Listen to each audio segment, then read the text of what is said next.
जय माता दी दोस्तों, अगर आप अपने घर में माता रानी की दीप प्रज्वलित किए हैं तो महाअष्टमी के दिन अपने घर में पूर्णाहुति करने के लिए मैं आपको बहुत ही सरल विधि के माध्यम से यज्ञ विधि के द्वारा पूर्णाहुति करने की विधि मैं आपको बताने वाला हूँ। बिना पंडित के अपने घर में आप बहुत ही आसानी से बहुत ही सरल विधि के द्वारा अपने घर में आप पूर्णाहुति कर सकते हैं। सिर्फ और सिर्फ भगवान भावना के भूखे होते हैं, उसी भाव के साथ ही आपको यज्ञ विधि के द्वारा माता रानी की आपको पूर्णाहुति पूर्ण करनी है। तो दोस्तों, सारा कुछ डिटेल इस वीडियो के माध्यम से आपको मैं बताने वाला हूँ। अगर आप हमारे वीडियो पे नए हैं तो वीडियो को लाइक कर दे, चैनल को सब्सक्राइब कर दे और बेल आइकन की घंटी को जरूर दबा दे, ताकि इस प्रकार की वीडियो हम कभी भी बनाएं तो सबसे पहले नोटिफिकेशन आपको मिले और कमेंट में जय माता दी जरूर लिखे। तो दोस्तों, आपको पूर्णाहुति करने के लिए कुछ हवन आवश्यक सामग्री की आपको जरूरत पड़ेगी, जिसके जरिए आपको नवरात्र महापूर्णाहुति अष्टमी के दिन आपको यज्ञ विधि के द्वारा करनी है। तो दोस्तों, सबसे पहले तो आपको यज्ञ वेदी बनानी पड़ेगी। यज्ञ वेदी बनाने के बाद आपको उसके लिए हवन सामग्री की आवश्यकता पड़ेगी। तो हवन सामग्री बनाने के लिए आपको निम्न प्रकार से सामान लगेंगे। तो आप मार्केट से वो सामान आप खरीद सकते हैं, जो बहुत ही आसानी से आपको मिल जाएगा। तो दोस्तों, आप थोड़ी मात्रा में आप उड़द दाल ले लेंगे, थोड़ी मात्रा में जौ ले लेंगे, थोड़ी मात्रा में तिल ले लेंगे और थोड़ी मात्रा में अपने घर का चावल उसमें मिला देंगे। सबको मिला करके मिक्स करने के बाद थोड़ी मात्रा में उसमें घी डाल देंगे। घी डालने के बाद सबको मिक्स कर देंगे और उसमें थोड़ा सा कपूर डाल देंगे। सबको मिक्स करने के बाद आपका हवन सामग्री तैयार हो गया।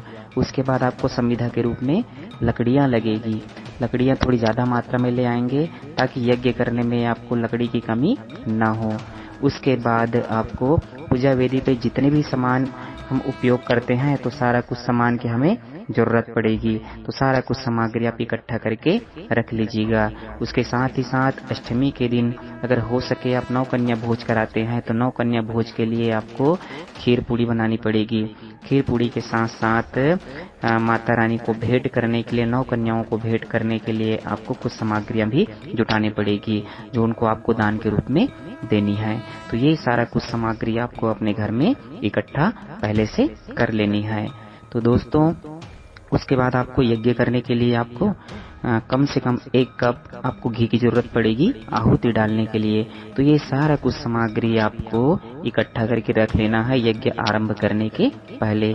उसके बाद विधिवत यज्ञ आरंभ करेंगे। तो विधिवत आपको यज्ञ आरंभ करने के पूर्व सबसे पहले आपको भगवान व्यास का आवाहन करना है। भगवान व्यास का आंख बंद करके प्रार्थना करके उनका आवाहन करना है। जिस विधि के द्वारा आप जैसे भी आपसे बन पड़े मन ही मन उनसे प्रार्थना करिएगा कि हे व्यास भगवान, हम पूजन आरंभ कर रहे हैं, तो अपनी कृपा दृष्टि दया दृष्टि बनाए रखना। माता रानी की कृपा दृष्टि सदैव हम पर बनी रहे। इस विधि के साथ हाथ में अक्षत पुष्प ले करके भगवान व्यास का मन ही मन मनन करके आप पुष्प और जो अगर पुष्प और अक्षत है उनको आपको क्या कर देना है, समर्पित करना है। अच्छा, और उसके साथ ही साथ में अक्षत भी आपको बनाना पड़ेगा, पीला चावल बनाना पड़ेगा पूजन के लिए। ये सब अनिवार्य है। उसके बाद आपको अगली स्टेप में करनी है पवित्रीकरण कर लेनी है। तो पवित्रीकरण में दूबी के जरिए जल का भी सिंचन करना है।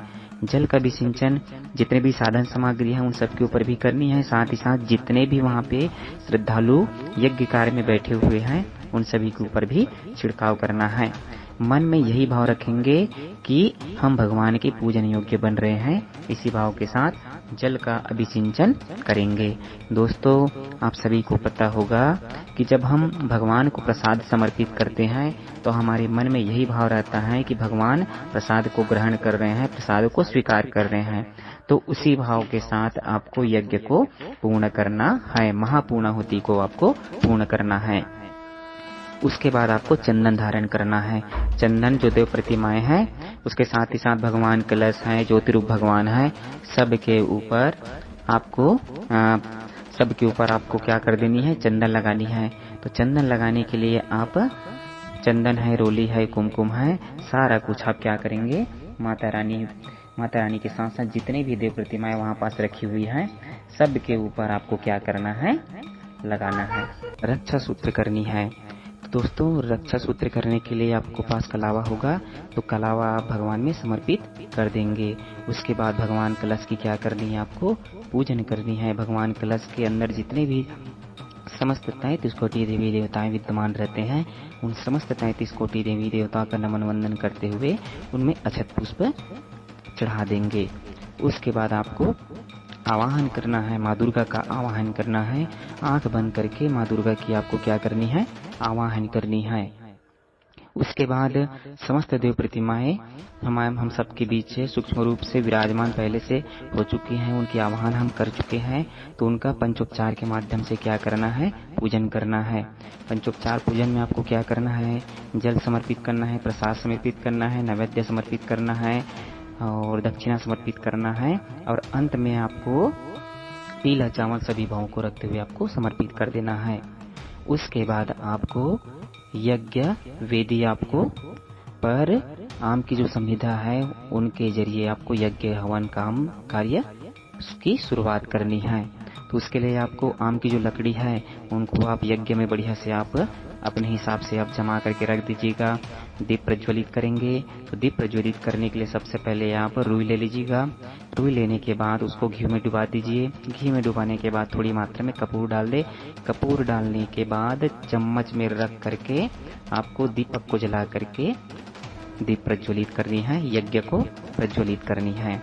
यज्ञ प्रज्वलित होने के बाद आपको माँ दुर्गा के नाम से आपको क्या करनी है, चाहे 21 बार हो, चाहे 24 बार हो, चाहे 11 बार हो, चाहे 51 बार हो, चाहे 108 बार हो, माँ दुर्गा की आपको क्या करनी है, आहुति डालनी है। माँ दुर्गा की आहुति समर्पित करनी है।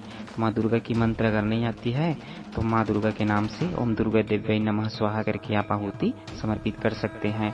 उसके बाद भी आप जितने भी देवी देवता हैं उन सब के नाम से भी आप अपने भाव के अनुसार अपने अनुसार आप उसमें आहुति समर्पित कर सकते हैं। आहुति समर्पित करने के बाद आप खीर पूड़ी बनाए होंगे तो सृष्टिकृत होम के रूप में भगवान को मिष्ठान समर्पित करेंगे। तो मिष्ठान समर्पित करने का भाव ये है कि आहुति डालने में हमसे कुछ त्रुटि रह गई हो तो उसके लिए उसको पूर्ण करने के लिए सृष्टिकृत होम समर्पित करते हैं। आपको मिष्ठान समर्पित करना है, उसमें खीर पूड़ी समर्पित करनी है। उसके बाद आपको आरती करनी है, माँ दुर्गा की आरती करनी है आपको जो आप यथावत करते हैं। उसके बाद आपको क्या करनी है, क्षमा प्रार्थना करनी है। तो हाथ में अक्षत पुष्प लेकर के जितने भी वहाँ पे बैठे हुए हैं पूजा में सबको अक्षत पुष्प दे देनी है। अक्षत पुष्प देने के बाद हाथ जोड़ करके क्षमा याचना करनी है कि माँ हमसे जितना बन पड़ा हमने किया, फिर भी हमसे कुछ त्रुटि रह गई हो तो हमें क्षमा करना। ओम आवाहनम न जानामि नैव जानीमि पूजनम विसर्जनम न जानामि क्षमस्व परमेश्वरा। इसी भाव के साथ माँ हमको कुछ नहीं आती, हम अपने से बन पड़ा, अपने से जितना भी बन पड़ा हम किए तो गलती के लिए हमें क्षमा करना। इस भाव के साथ आपको क्षमा प्रार्थना करके अक्षत और पुष्प को समर्पित कर देनी है माता रानी में। उसके बाद आपको क्या करनी है, पुष्पांजलि अंतिम भाव भरी विदाई के रूप में आपको पुष्प चढ़ानी है माता रानी में। उसके बाद आपको क्या करनी है, शांति पाठ। तो शांति पाठ के लिए विशेष ध्यान रखेंगे कि जो कलश जो स्थापना किए हैं आप 9 दिनों के लिए, तो उस कलश के अंदर जल भरा होगा, तो उस कलश के अंदर जल भरा है उसी जल के माध्यम से शांति पाठ करना है, क्योंकि उस जल में समस्त देवी देवताओं की शक्ति उसमें विराजमान है।